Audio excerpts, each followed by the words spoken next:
کہ حضرت عمر رضی اللہ تعالیٰ عنہ حاکم نہیں ہے، خلیفہ ہے۔ حاکم نہیں ہے، خلیفہ ہے۔ خلیفہ اور حاکم میں کیا فرق ہوتا ہے؟ خلیفہ حکم پر حکومت قربان کر دیتا ہے۔ حاکم کون ہوتا ہے؟ جو حکومت پر حکم کو قربان کر دیتا ہے۔ وہ کہتے ہیں میری حکومت نہ جائے، شریعت جاتی ہے تو جائے۔ خلیفہ کون ہوتا ہے؟ وہ کہتا ہے شریعت نہ جائے، حکومت جاتی ہے تو جائے۔ وہ حکومت کی پرواہ نہیں کرتا، وہ خلیفہ تھے۔ خلیفہ 22 لاکھ مربع میل میں اسلام پھیلانے والا شخص، جو اللہ سے مانگا گیا یا اللہ عمر دے دے مجھے، یا اللہ مجھے عمر دے دے، دے دیے گئے۔ بدھ کو دعا مانگی، جمعرات کو عمر اسلام میں آ گئے۔ بدھ جمعرات کی درمیانی رات حضرت ابوبکر کی پٹائی ہوئی، شام کو بڑی شدید مرنے کے قریب ہو گئے، اٹھا کے لائے گئے۔ آپ نے دیکھا تو آپ کا رو رو کے برا حال ہو گیا۔ اس وقت آپ نے دعا کی ہے اللہ اسلام کو عزت ہے ان دو میں سے ایک، عمر یا عمر۔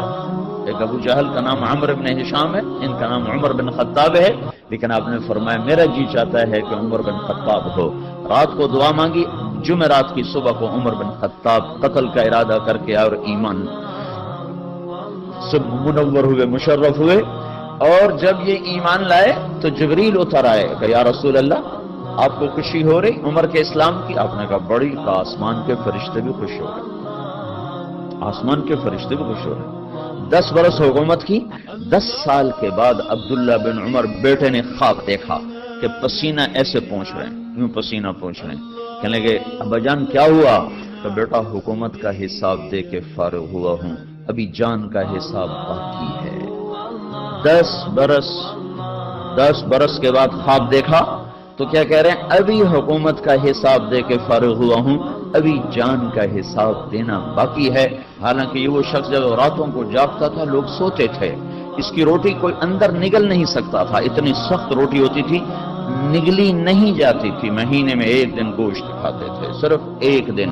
ایک دن بیٹے نے کھانے پر دعوت کی تو نوالا منہ میں رکھتے ہی وہ ہاتھ کھینچ لیا، بیٹا میں نہیں کھاؤں گا۔ کیوں؟ کہ 2 سالن ہے۔ کہ 2 کہاں ہے؟ گوشت ہے۔ کہنے تم نے گوشت میں گھی ڈالا ہوا ہے، گھی الگ سالن ہے، گوشت الگ سالن ہے۔ میرے نبی نے زندگی بھر گھی اور گوشت ملا کے نہیں کھایا۔ کہا ابا جان میں نے کوئی فضول خرچی نہیں کی، آج مجھے گوشت سستا مل گیا تھا تو میں نے آدھے درہم کا گوشت لے لیا، آدھے درہم کا گھی لے لیا، دونوں کو ملا کے بنا دیا، تو اس میں کوئی فضول خرچی نہیں ہوئی۔ کہا نہیں بیٹا، عمر کا ہاتھ اندر نہیں جا سکتا، میرے نبی نے گھی اور گوشت کو اکٹھا نہیں کیا۔ ایسا شخص جو مظلوم کی فریاد سن کر یا لبیکا کی صدائیں لگاتا ہوا مدینے کی گلیوں میں بے قرار ہو کے پھرنے لگ جاتا تھا، راتوں کو نگرانی کے لیے پھر رہا ہے، وہ عمر 22 لاکھ مربع میل میں سلطنت اور راتوں کو چکر لگ رہے ہیں۔ ایک بڑھیا ہانڈی چڑھا کے بیٹھی ہوئی ہے، بچے 3-4 رو رہے ہیں، چیخ رہے ہیں۔ اماں کیا بات ہے، یہ بچے کیوں رو رہے ہیں؟ تو کھانا کچھ نہیں، بھوک سے رو رہے ہیں۔ یہ کیا ہے؟ کہ یہ تو تسلی کے لیے ہے، پانی اوپر چڑھایا ہوا، اندر کچھ نہیں ہے۔ میرا اور عمر کا اللہ کے ہاں حساب ہوگا۔ تو عمر کی آنکھوں میں آنسو آ گئے۔ عمر کو تیرے حال کی کیا خبر؟ کہ تو ہمارا حاکم کیوں بنتا ہے اگر ہمارے حال کی خبر نہیں لیتا؟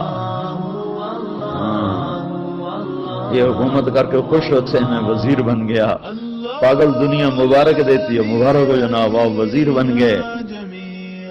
تو عمر وہاں سے بھاگے، بیت المال سے سامان اٹھایا، بوری بھری، اپنے کمر پر اٹھانے لگے تو نوکر نے کہا میں اٹھا لوں، اصل غلام میں اٹھا لوں۔ فرمایا قیامت کے دن بھی میرا بوجھ تم اٹھاؤ گے۔ بوری اٹھائی اور بھاگے ہوئے آئے اور آ کر جلدی سے اس میں گھی اور پنیر اور کھجور، حیسا ایک عرب میں حلوہ بنتا تھا، حیسا، وہ جلدی سے تیار کیا اور لکڑیاں ڈال کے پھونک مار رہے ہیں۔ اسلم فرماتے ہیں غلام کہ میں دھواں ان کی داڑھی میں سے نکلتا اور آنکھوں سے آنسو بہتے میں دیکھ رہا تھا، وہ بے قرار ہو کے آگ جلا رہے تھے یہاں تک کہ وہ حیسا تیار ہوا۔ پھر آپ نے خود ڈوئی میں سے پلیٹوں میں ڈال کے بچوں کے آگے رکھا، پھر ایک طرف بیٹھ گئے ان کو کھاتا دیکھنے لگے۔ پھر وہ بچے ہنسنے کودنے لگے، پھر تھوڑی دیر بعد اٹھ کے چل دیے تو وہ عورت کہنے لگی کاش عمر کی بجائے تو امیر المومنین ہوتا۔